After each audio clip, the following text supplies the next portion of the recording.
Hello, good day everyone. My name is Ron Olasco from International Trade Council. Thank you for attending today's session. Before we start, I would like to verify from the audience if you can hear us or if you can hear me. Can you please type in yes on the chat box?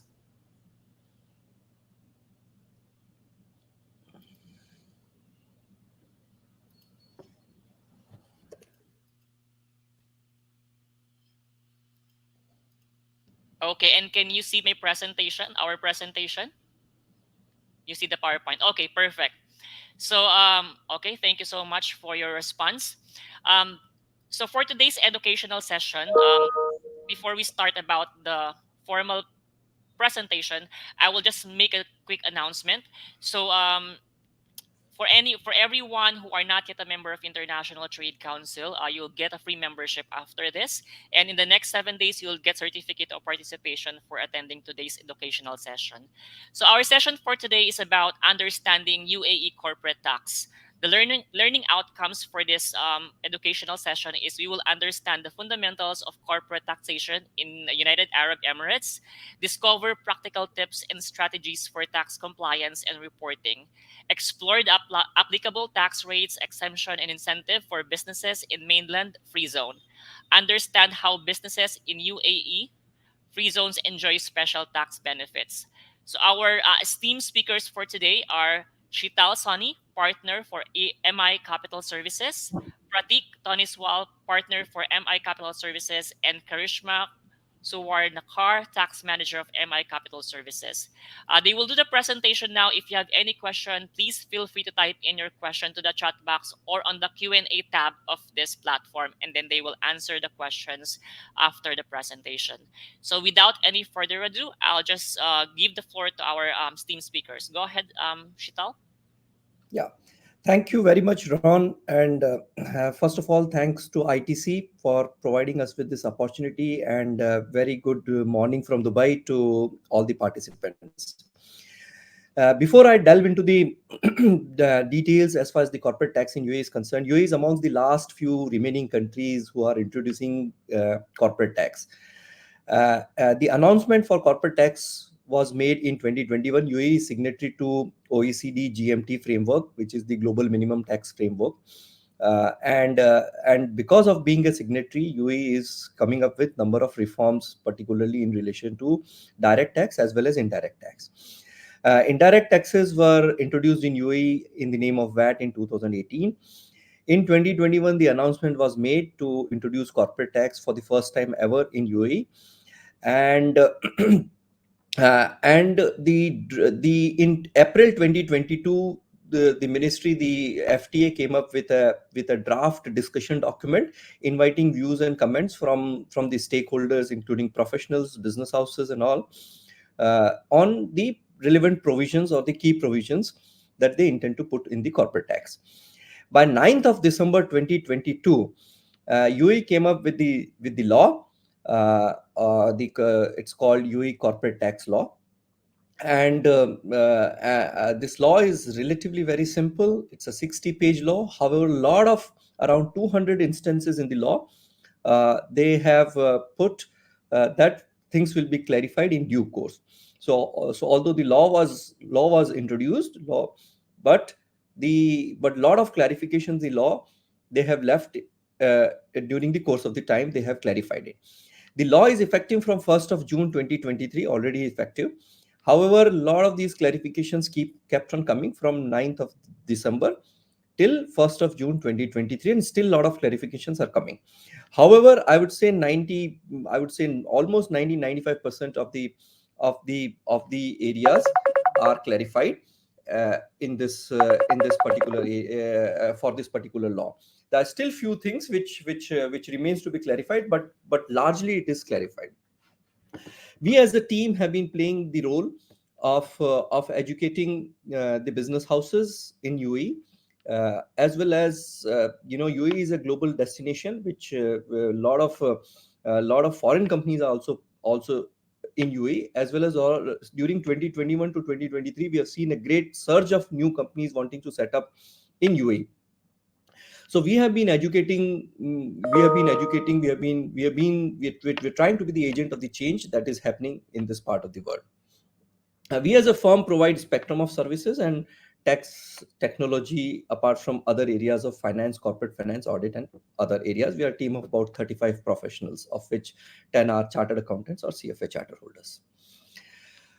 So moving on to the next slide, as I mentioned, we have conducted almost 10 to 15 such events, wherein we have been educating right from the public consultation document, and after the law was published, we have been continuing that journey, and this is a part of the journey that we continue. These are the webinars, some of the webinars we have done. Apart from this, we have celebrated, we have also celebrated the last tax free day in UAE, which was 31st May 2023. So we had a good, not a boring tax event, but a beautiful celebration as well, wherein we have launched three books. The one is about doing business in UAE, one is about taxes and compliances in UAE, and one is about corporate taxes in UAE. Uh, Going forward, Karishma. Yeah, these are some of the pictures of various events that we have been conducting in this region. Uh, some of the salient feature about the corporate tax, uh, as the name suggests, it is a corporate tax. So UAE still doesn't have any personal income tax. So personal income in the hands of individuals still remains tax free in UAE, which includes salary, which includes any passive income that somebody is earning from, say, real estate investments, rental income, any dividend income in any shares that you are holding in your personal name, any securities or bonds that you are holding in your personal name, and it's your passive income. To that extent, there is no taxation, because the current law is about taxing corporations and businesses. uh, it is very simple. The rate of tax is 9% in UAE, which is amongst the lowest. However, up to $100,000, which is about 375,000 dirhams, the tax slab is 0%.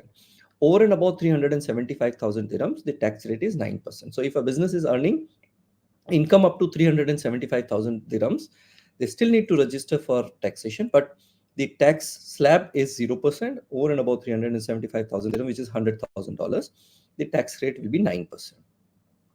Apart from this, there are certain other reliefs that are granted to small businesses. What they have defined small businesses as anybody who is earning revenue up to 3 million dirhams, which is around $750,000, around $800,000. So anybody who is earning income revenue, gross revenue up to 3 million dirhams, their tax a liability will be automatically assumed to be zero, assumed to be nil. So they don't necessarily need to file a detailed tax returns. They still need to register, they still need to file the tax return, but their tax liability will be assumed to be zero. It's a big relief to SMEs and micro SMEs. uh, I'm sure people in this room are from various parts of the world. There is a withholding tax concept in almost all the geographies across the globe. UAE also has introduced withholding tax as a part of as a provision, but for the time being, the tax rate is kept at zero. So there is no withholding tax at this point of time, because the rate is zero. That's been prescribed in the law. UAE businesses who are doing global businesses, their global income will be subject to corporate tax. Of course, there are benefits related to tax credits and double taxation treaties and all. That will be there. Other provisions which include, carry forwarding of losses. If somebody is having multiple companies, making a one tax group for series of companies, depending upon the percentage of ownerships and all, are all based on international tax law principles. So many of the principles in the tax law is based on globally accepted international principles. So you can carry forward your losses up to certain number of I think you can carry forward of losses or series of years and all those kind of things. But any losses that you had in previous years prior to UAE taxes, corporate tax coming into effect, cannot be carried forward. The law is effective from 1st of June 2023. However, it is applicable on financial years starting on or after 1st of June 2023. Here in UAE, the financial year is something that one can choose as a part of registration of the company. Normally in UAE, almost 80-90% of the companies follows January to December, the calendar year, as their financial year. So the first applicable financial year for large amount of companies will be coming from 1st of Jan 24 to December 24, because that is the first financial year post 1st June 2023. And if somebody is from July to June, then their applicable period will be 1st July 23 to 30th June 24. There are certain, the law, normally the life in UAE is very simple. However, it can become complex when somebody starts getting into the territory of free zones. There are about 45 free zones in UAE, and various free zones has their various offerings. uh, Even the tax law starts getting complex when it gets into free zones. What the law says is, law defines free zones into two categories. One is a qualifying free zone entity, which is largely substance related. You have to have substance in the free zone, and the qualifying income. So to that extent, a qualifying free zone entity earning a qualifying income, their tax rate will be 0%. They get a special concession of 0%. But they are very strict definitions, and my colleagues Pratik and Karishma will cover that in detail. What is qualifying free zone entity and what falls under the qualifying income. Not Important point to note is, not all free zone entities automatically get the 0% tax rate benefit. Moving on. Karishma, can you flip this slide? Yeah. So we have looked into corporate tax rate across the globe, across 150 countries. Almost every country is falling under double digit. The UAE still stands out with single digit tax rate of 9%. UAE is the last one getting into this bus. But however, the tax rate, I mean, UAE is moving from a no tax jurisdiction to a low tax jurisdiction. That's quite a decent relief as well. There are still few countries which are left. Moving on to the next slide, uh, which are not yet. We are still a 0% tax rate countries. Amongst those, I know for sure that Bahrain is planning to introduce corporate tax as well. I'm not sure about Bermuda, Isle of Man, Jersey, and all, but at least I know that Bahrain is looking to introduce corporate taxation. Uh, Moving on to the next slide, Karishma. So as I mentioned, the first tax period will depend upon what is your accounting period, financial year that you have chosen. If it's July to June, then the first tax period will be 1st July 23 to 30th June 24. The return needs to be filed after 9 months of your first tax period, which is 31st March in this particular case. Return and tax payment needs to be done after 9 months, both. So there is no provisions of advanced taxes in UAE. You need to calculate your taxation, for that financial year, and then after 9 months you need to file the return along with the payment. Similarly, for December, the first tax return will fall will fall on 30th September 2025, and if it is April to March, then the first tax return will due date will be 31st of December 2025.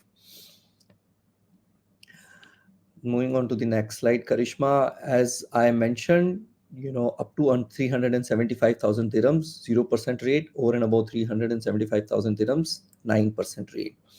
However, as we discussed about free zones, qualifying free zone entity earning qualifying income, I'm stressing this definition is very complex. It took us weeks to understand that properly. So it can be confusing, but qualifying free zone entity earning qualifying income will get the benefit of 0% tax rate, and to that extent, it is non-qualifying free zone entity. For a non-qualifying income, the tax rate will be 9%, which is the regular tax rate.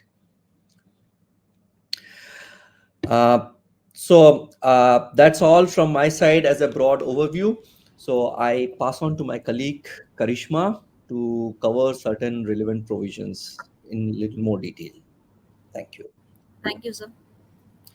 Hello, everyone. This is Karishma. So, I would be now explaining about who will be the taxable persons, as every law has its own taxable and exempt persons in every country. Similarly, under UAE, there are certain taxable persons which has been defined in the law. Very first, the resident person who are incorporated in the UAE, or even who are incorporated in the foreign jurisdiction but which are effectively controlled and managed from the UAE. And lastly, the natural person who are conducting business or business activity will be considered as a taxable person, and their global income will be taxable under the UAE corporate tax regime. The another category of taxable person is non-resident person. So if you're a non-resident person but having the permanent establishment in the UAE and has an income which is derived from the UAE, then also it will be considered as your taxable income, and you will be considered as a taxable person. Now, what is a permanent establishment? It has a broad definition which has been given in the law, defining when it can be said that there is a permanent establishment created for the non-resident person. But for the non-resident person, not the global income but only the income which is derived from the UAE will be taxable for the corporate tax purpose. And lastly, if there is any branch of a resident person, then that also will be considered as a taxable person.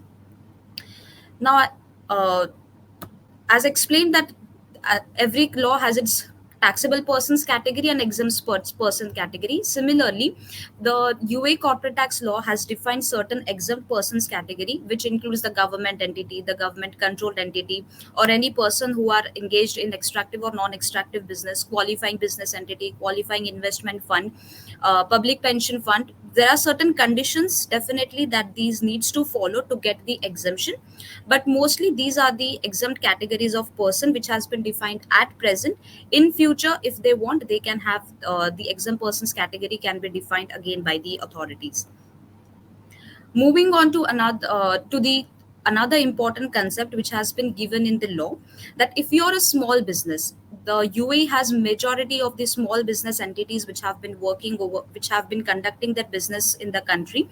So if you're a small business with revenue up to 3 million dirhams, then you can get the benefit of small business relief, which says that till 3 million you don't have to pay any taxes to the authorities. You just have to notify that you are a small business, and you can have a simplified corporate tax written file and mentioning to the authorities that you fall under this category. It's not applicable to the member of a multinational group or if you're a qualifying free zone person, but apart from that, every business who is earning less than 3 million can take the benefit of this small business relief. Although at present it is defined that it will be applicable only up to 31st December 2026, this limit can exceed in future, but at present small businesses can take the benefit of this relief. Now, as we all know, that if you are a taxable person, there will be a taxable income that needs to be calculated, and then based on that taxable income your tax has to be filed.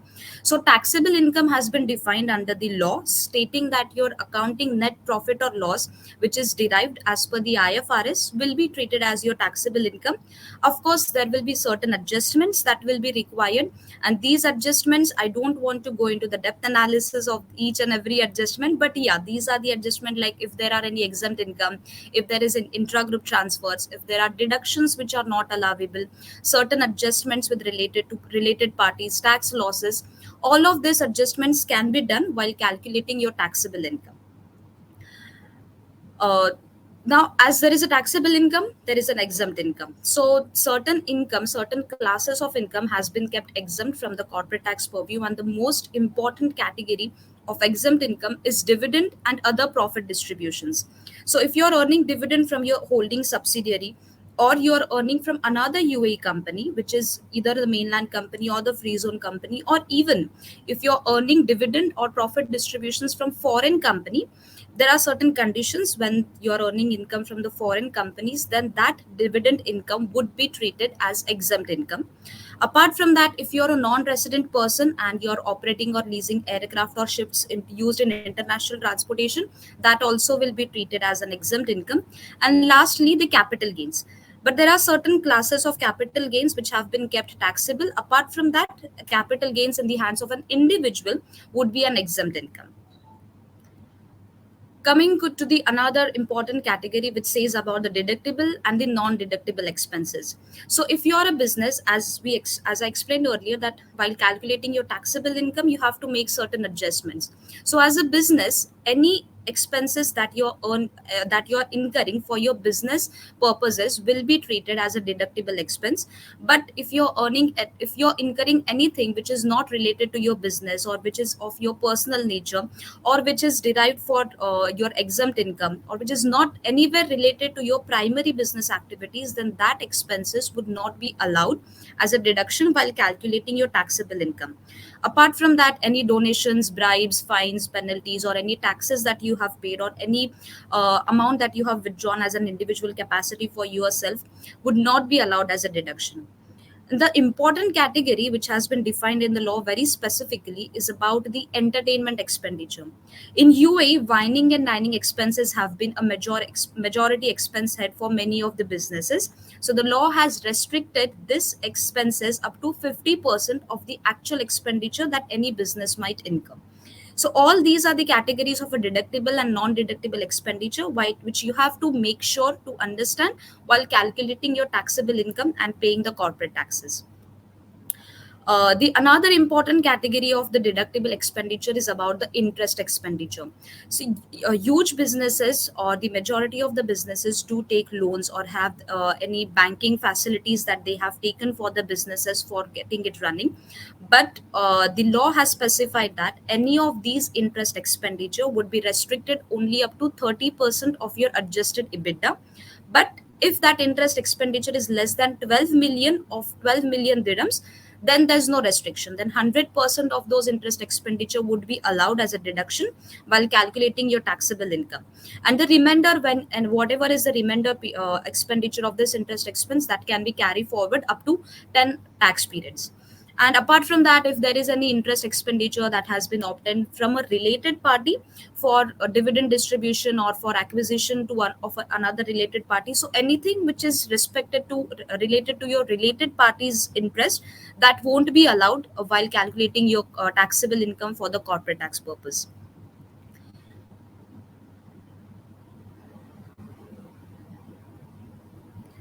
There's another concept which has been specified in the law which says about the tax groups. So there are multiple businesses which are operating in the country. So the law has given the option to the companies who are having common shareholding to form a tax group, just to simplify their corporate tax returns in the country, so that it becomes easier for them to get lesser into the compliances. So it says that if there are companies with more than 95% of common shareholding or common voting rights, which are neither a qualifying free zone persons, are having the same financial year or and following the same accounting standards, then they can form a tax group, and they can form a tax group, notify to the authorities, and just file a single return instead of filing 10 multiple returns. If there is a huge tax group, then this can be a beneficial option for the companies. Of course, it comes with its own pros and cons, so it all depends on the company's structuring, that they want to form a tax group or they don't want to form a tax group. The another important concept is about of a qualifying group. So it says that if there is more than 75% of the common shareholding, then any transfer of assets or liabilities between the two entities, while transferring those assets and liabilities, any gains or loss that is being obtained, that is being incurred, that can be reduced while calculating your corporate tax, while calculating your taxable income for the corporate tax. Of course, it comes with certain conditions which has been specified, like that the asset should be at net book value, the transfer should the another transfer should not take place within 2 years of the transfer, and it shouldn't be a qualifying free zone entity and not an exempt person. So these if all these conditions are fulfilled, then the qualifying group can transfer the assets and liabilities without taking the gains or losses that is incurred on such transfer while calculating the taxable income. On the similar lines that has been given as a business restructuring relief, it many times happens that a company goes into the sole proprietorship, or sole proprietorship want to form a company. Anytime when this structuring or business restructuring relief is happening, in that case also the transfer of assets or liabilities, their loss or gains cannot may not be taken while calculating the taxable income. The another important concept that I would like to highlight is about the tax losses. So if you are having a business and if you're earning and if you are incurring any of the tax losses, then you can offset it against your future taxable periods and carry forward your tax losses indefinitely. There is no specific limit, there is no specific definite or time limit that is given to carry forward or set off your losses. Although it says that only 75% of your taxable income of the losses can be carried forward, can be allowed to set off at one time. So that's the important criteria for any businesses who have been earning, tax losses in the initial year of their setup, so they can carry forward the losses. But if you are incurring the tax losses prior to the corporate tax period or before you become the taxable person, or which is being incurred from any of your exempt activity, then that cannot be carried forward. um, so now I would like to hand over to Mr. Pratik sir for explaining about the free zones categories and how they would be taxed under the UA regime. Thank you so much, Karishma. Thank you so much, Sheetal sir. I hope we have got some clarity regarding the corporate tax that has been introduced in UAE. Uh, Majorly, if someone asks me, what are the rates and how it is done, we generally say it is 9%. It is straightforward because 90% of the law is very simple. However, the topic that I'm covering right now, free zone entities or free zone person, is the most complex issue of this entire tax law, because we all expected to get exemptions from a lot of things being in free zone, and a lot of promises were made by the free zones earlier. However, to get out of the gray list and also to become taxed jurisdiction, UAE introduced something called as qualifying free zone person earning qualifying income will only get the benefit of 0% corporate tax. So I would just cover my presentation in three parts. One is what is qualifying free zone person, then what is qualifying income, and then what is exempt at 0% and what is taxable at 9%. So the qualifying activities and the excluded activities. So what is a qualifying free zone person? A qualifying free zone person has to have substance. That means it cannot be a paper company. It has to have major activities from that zone. The employees have to be based out of that zone, and the business activities have to be conducted from that free zone. So adequate substance is important.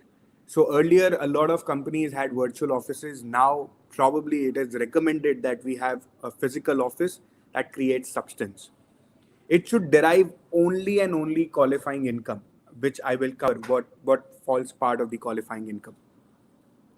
A qualifying free zone entity should not opt for a corporate tax. What it means is qualifying entities generally do not get the benefit of 3 million dirhams and the other benefits of 375,000 dirhams. So what it should not do is to elect itself as a corporate tax. It has so if a qualifying free zone entity, out of 100 million dirhams of revenue that it earns, if 95% or more is derived from qualifying income, and 5% or 5 million, whichever is less, is derived from non-qualifying income, it will still get the status of qualifying free zone person, and that is the condition for de minimis. De minimis says if 95% of your business is qualifying income and just 5% is ancillary or income which is non-qualifying, you will still get the benefit of qualifying free zone person. Unfortunately, now all the qualifying free zone persons will have to get their books of accounts mandatorily audited, which is very, very important criteria. And it has to comply with the transfer pricing rules of arm's length. So these are basically the conditions to qualify as a free zone. So the first condition, which is very important, is to qualify as a free zone. moving ahead, what is substance? I've already covered. What is substance? It has to have its business activity from the free zone. Adequate assets, adequate employees should be from the free zone. But now, what is important is what are the benefits that a free zone loses, when they become a qualifying free zone. So, as I mentioned, qualifying income is three buckets: free zone to non-free zone, and the other diminishes requirements. So, free zone, everything is qualifying income except the excluded activity list that has been already produced, which I will cover in the later slides.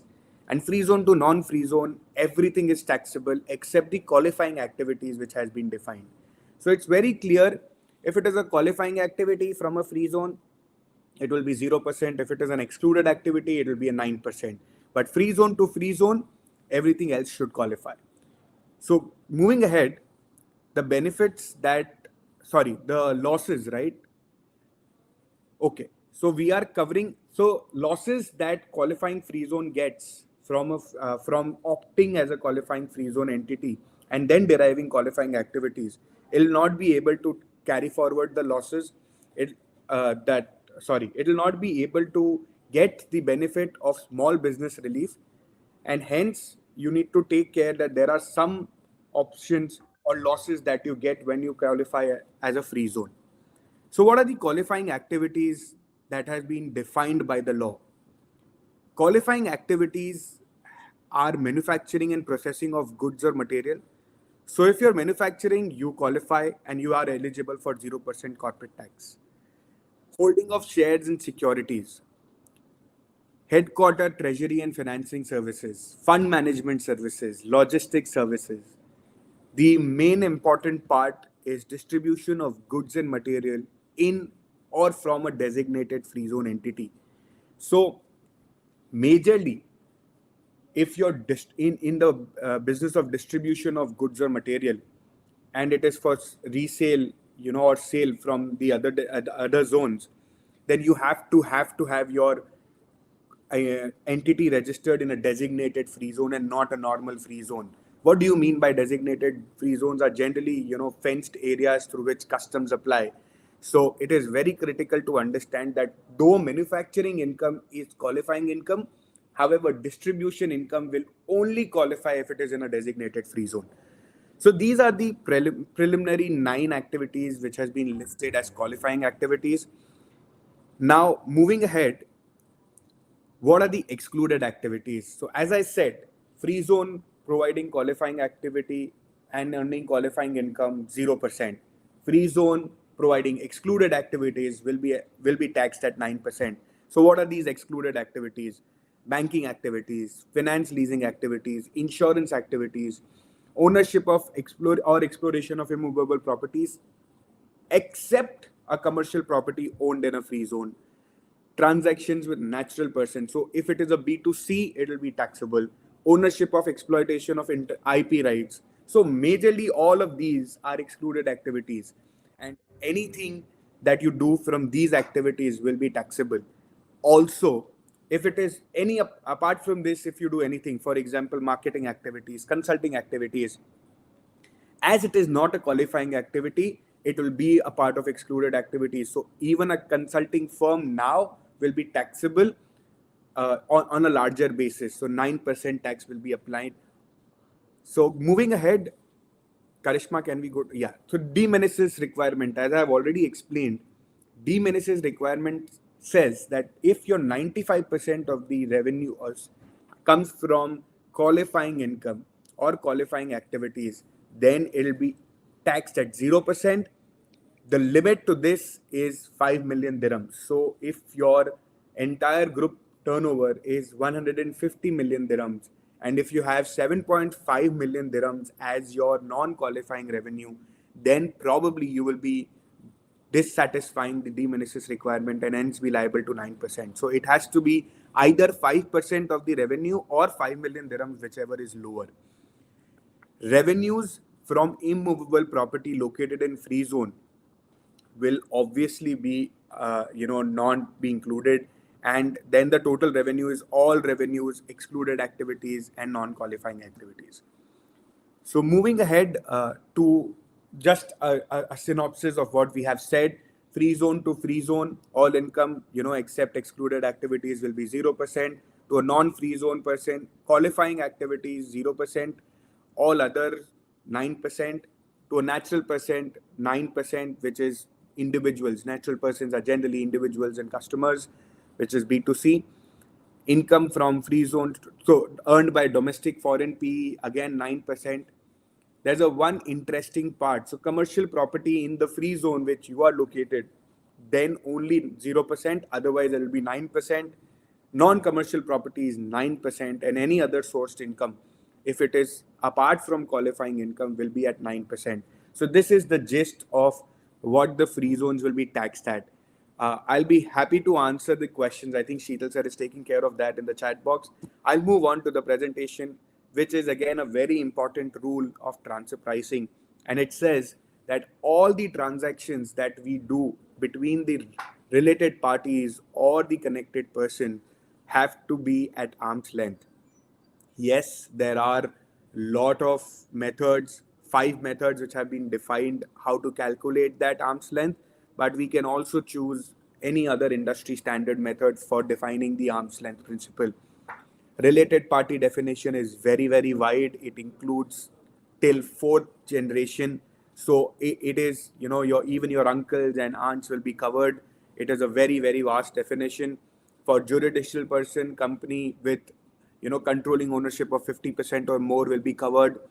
So all the key related employees, that is the connected person, that is directors or the officers, will also form a part of transfer pricing. So, for example, if someone wishes to say that my total revenue from my business is 10 million dirhams, and 7 million is my salary or remuneration, you need to justify that 7 million as per the transfer pricing rules. Otherwise, it may be disallowed, and hence it is very important to follow the transfer pricing rules. However, there is a limit that has been given for transfer pricing. Generally, all the multinational companies which has a turnover in exceeding of 200 million dirhams will have to maintain the local and the master file. Apart from that, there is a leeway in not maintaining these things. However, transfer pricing still applies irrelevant of the documentation that you are managing. So it is very important to understand that even if you're a 10 million dirham entity, the transfer pricing rules have to be complied. But if you're a 200 million dirham plus entities, you will have to also maintain the documentation to justify the transfer pricing. Moving ahead, I think what is now important is to understand how you should be ready, or what are the administration and audit requirements. So audit requirements in free zone, I have said that qualifying free zone entity is compulsory to be audited, irrelevant of the turnover. But apart from that, mainland or other free zone entities whose turnover is exceeding 50 million dirhams, only they are required to mandatorily do an audit. However, as consultants, we always guide that it's always good to get your books of accounts audited, because if you really want your business to grow, and if you take bank lines, it is very important anyway. So audits is something that you should do. But yeah, the law has defined the limit as 50 million dirhams. Tax registrations have started, so you need to register, and everyone has to register for corporate tax, irrelevant whether you are qualifying income, not qualifying, mainland entities, free zone entities. You need to maintain. So this is again, earlier we were not required to maintain the books of accounts, but now it is 7 years. So the requirement is 7 years. It's okay to have a soft copy, but it is always recommended that you maintain your records for 7+1, that is 8 years. There are violation and penalties defined for not doing or meeting any of the conditions that has been prescribed in the law. So these are the major principles of the law of free zone entities, the transfer pricing. I hope we have tried to cut short our presentation to make sure that we get interesting questions that the listeners will have. I hope we did justice to whatever our best of time. Over to Sheetal sir, Ron, for any questions that are there in the chat box. We'll be happy to answer them. Yes, thank you. Thank you for that wonderful presentation. It's very informative. I would like to ask anyone if you have any questions. Please feel free to type in your questions in the chat box or on the Q&A tab of this platform. We actually have one question here on the chat box. If can you remove the slide first so I can show the question? Sure, Karishma.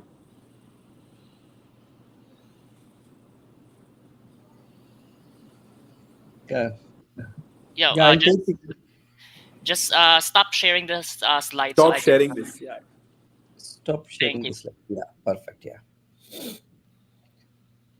So I'll take this up. I think this is a very interesting question and one of the burning question that we have been encountering.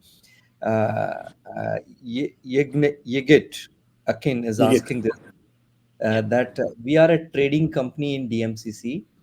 Our main activity is to buy from China, USA, and to sell to Europe. We have a virtual office in DMCC. No business is being done to UAE or to other free zones entity. I am the owner of the company, and the question is my activity subject to corporate tax? See, I mean, this has been one of the burning question that we have seen in this market.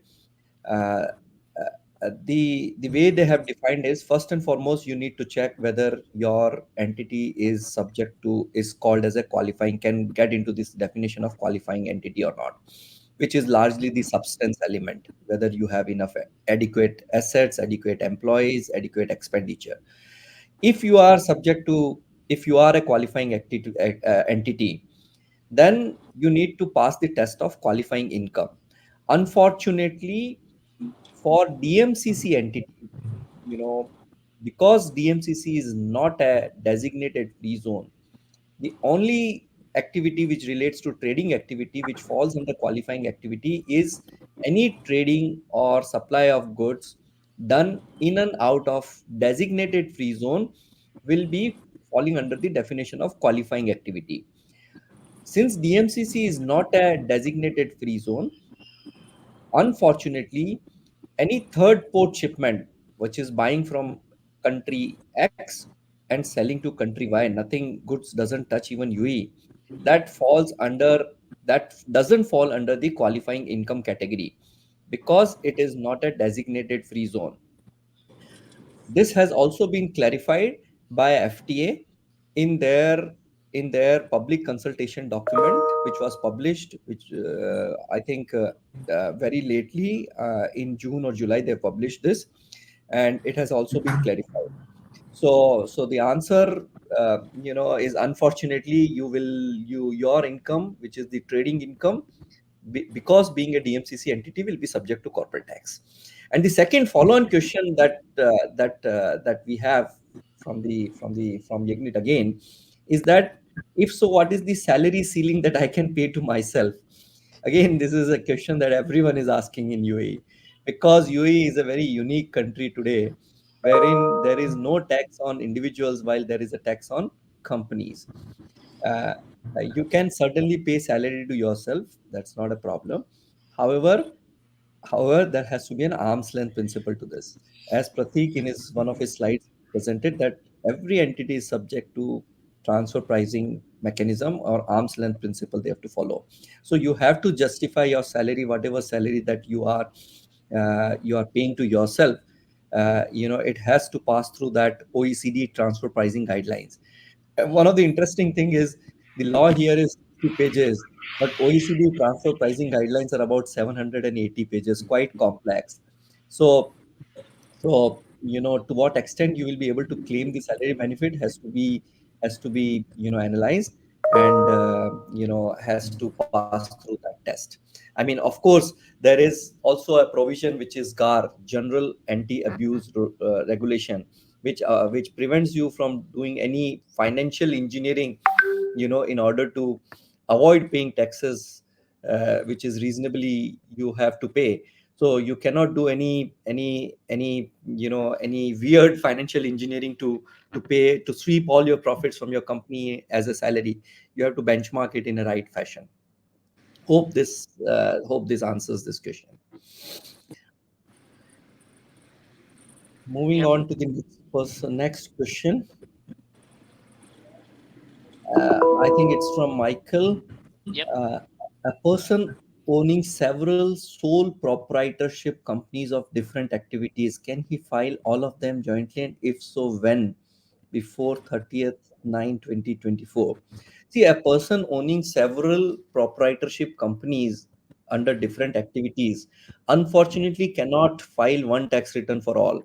They have made a provision for tax grouping. You can potentially do tax grouping of all your entities if they are owned by a holding company. It has to be owned by a holding company, and the ownership of the holding company in these entities are 95% and above. If that is the case, then you can potentially file one tax return and make one group and make one tax return. But if it is owned in the name of individuals, unfortunately it cannot be filed as one tax return. However, there are certain provisions which allows you to use the losses of one entity into another entity as long as the ownership is more than 75% in your personal name. So suppose if one of your entity is making a loss, another one is making a profit, then you can potentially set off your loss against the profit if your ownership is more than 75% uh, uh, in these entities. One important provision that you can potentially claim benefit is of a small business relief. If you are genuinely doing all these different businesses differently, you can claim a small business relief if your revenue is falling less than 3 million dirhams in some of the entities. Hope this answers. And the second part of this question relates to if so when. Before 30th 9/24. I think there is this is one of the first point that we covered in our initial slide. Normally the financial year is from January to December, which is prescribed in the law. And your first, if you are following the January to December period, your first tax period will be 1st of January 2024 till 30th of December 2024. And you need to file the tax return and pay your tax liability after 9 months of your financial year, which is September 2025. So this is when you will have to file the tax return and pay your tax liability, which is 30th of September 2025. Again, you need to register. Registration can be done. They have opened the registrations. There's no deadlines prescribed on the registration bit, but registration can be done now. However, tax return needs to be filed after 9 months of your first financial year.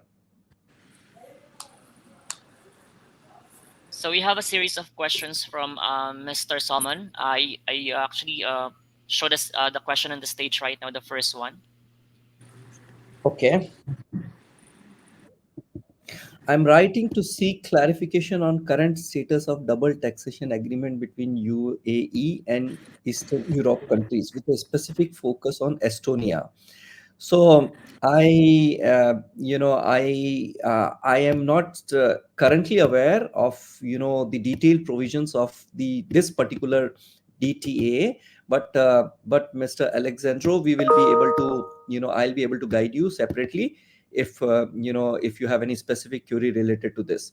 So we'll note down this particular bit and then we can connect separately to get into the details of this as well.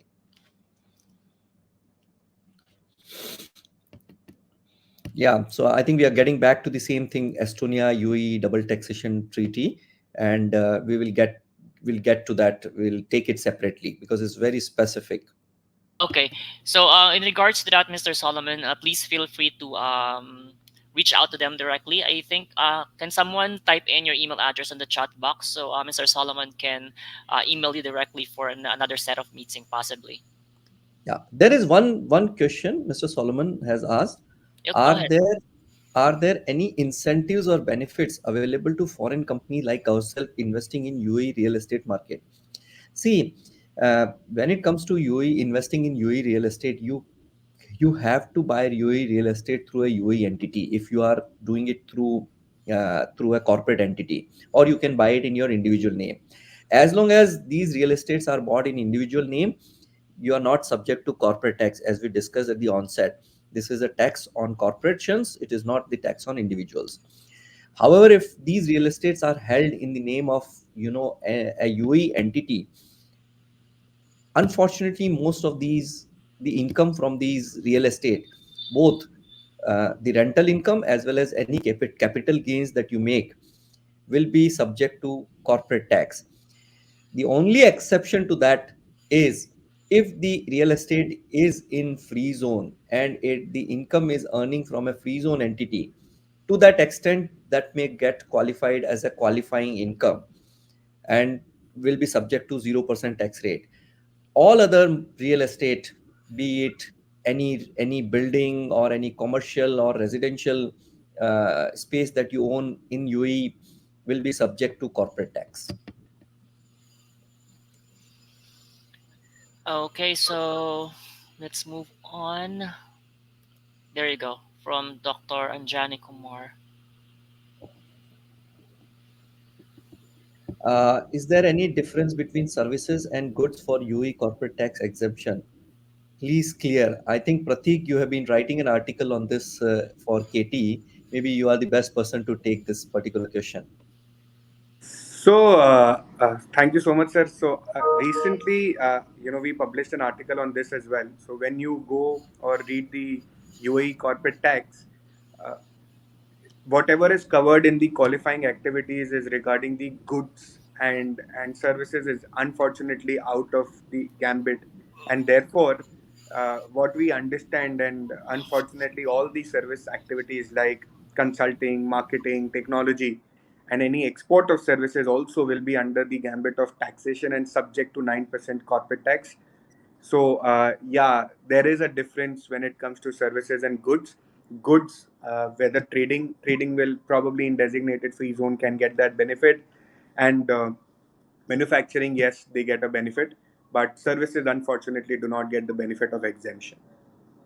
The only exception I would add here is if it is from a free zone entity to another free zone entity, it falls under the the qualifying activity. But if it is, if the services are being extended to mainland or the export of services to foreign countries, then even the free zone entities doesn't get the benefit by default.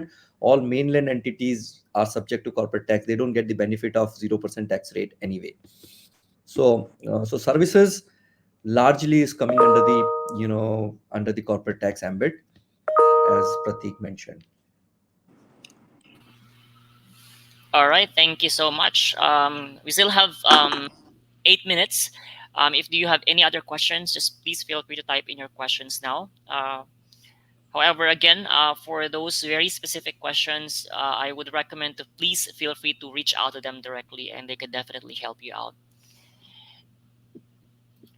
I don't see any other questions here. Maybe anyone from the team can just add additional information about the presentation while we are waiting for if there are some questions. Go ahead, sir.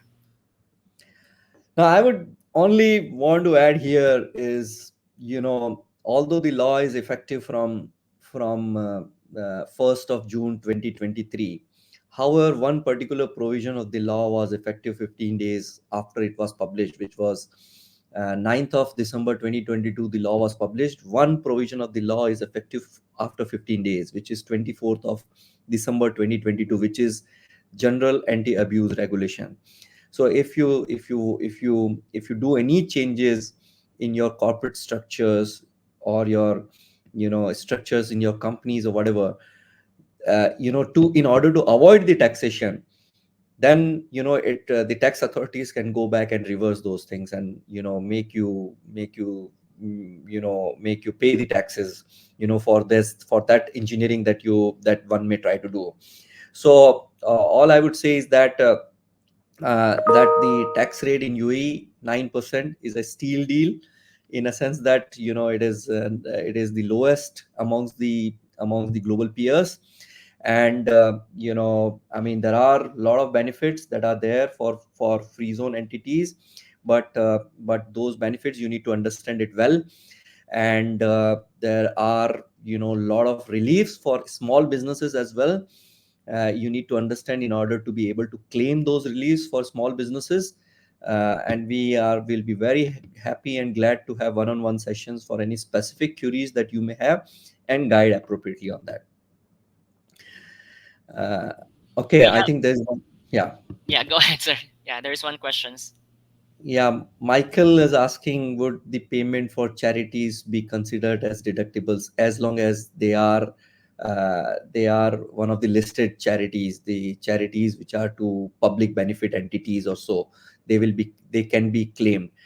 The only not non-deductible expenses are, anything that you do for entertainment, 50% of that would be non-deductible. Any fines in UAE, fines can get terrible. For small things you can get heavy fines in UAE. This is the way the country regulates. Fines are not deductible. Any penalties are not deductible. Any bribes are not deductible. But for charities, yes, as long as it is to public benefit entities and certain listed entities which they have published the list as well. All right, thank you. We still have 5 minutes. Anything else that you would like to ask, to add? Sorry. Maybe I can suggest to anyone from the team can type in their email address on the chat box, if it's okay, so that the attendees can get the contact details or information. They can reach out to you directly. Writing the email addresses of all three of us. Yep. So please feel free to copy these email addresses so that if you have any questions, you can feel free to reach out to them directly. Um, Again, this webinar is recorded. We will going to upload this to our YouTube channel. If you would like to review or to replay, you can do so. We can also replay this using this platform. And we will be sending certificate of participation in the next 7 days for attending this event. And for those who are not member yet of International Trade Council, we will be sending you a free membership application. So we have 3 minutes. I'll just give the floor to the speakers so that they can possibly add more information before we end the webinar. Pratik, any last words from your side? Sir, all I can say is, it's time that we play the rule book according to the law that, and there are still ways where lot of things can be done in terms of organizing the structures and getting the benefits of tax grouping. Valuation of assets is something that we have not covered, but I would like to touch upon it briefly. That if you have a property, in your books of accounts, there is a possibility to revalue it to the fair value before 31st December 2023, so that you can, get the benefit of not getting taxed on the zone where the tax was not there. So yes, even fund managers have the benefit, in the region. So there are a lot of clauses which are interesting, and happy to add value wherever you have complications. I would like to say a few things. One is, you should stop thinking this 9% as your money, right? I mean, that is one of the things that will give a lot of peace. I started, I am in UAE for about 2 decades. We forgot taxation in this part of the world, but now I have started eating, at least one bite of ice cream out of my kids in order to teach them that there will be somebody, who you have to share your income or your goodie box with. In many parts of the world, the government eats half of the ice cream even. Here it is just one bite of it. So this is a era which is a new era in this part of the world. Many businesses, who are global businesses, they are aware of it. Many businesses who have been doing business only in this part of the world, for them it is quite a surprise. It's not easy. Moving from a no tax jurisdiction to a tax jurisdiction, it requires a lot of discipline. It requires a lot of bookkeeping, record keeping, and all that. And when you are getting into a game, you should know the rules of the game as well. So we are here, trying to be the agent of that change that this region is seeing. And happy to answer any of the queries that you may have in order to navigate this particular landscape that is there in the UAE now. So thank you once again, everyone, for participating and asking very relevant questions. And hope we have been able to do justice to the queries that were raised during the course of this presentation. Thank you Thank so you, IPC, also for giving us this opportunity to present on this platform. Absolutely. Thank you so much for this very informative presentation. And again, on behalf of International Trade Council, thank you guys for attending this educational session. Thank you, Pratik, Shital, and Karishma. We look forward having webinars again with you in the future. And to the attendees, we look forward seeing you again in the future webinar. You have all guys a wonderful day. Thank Thank you. you. Thank Bye. you. Thank you so much, everyone. Bye bye.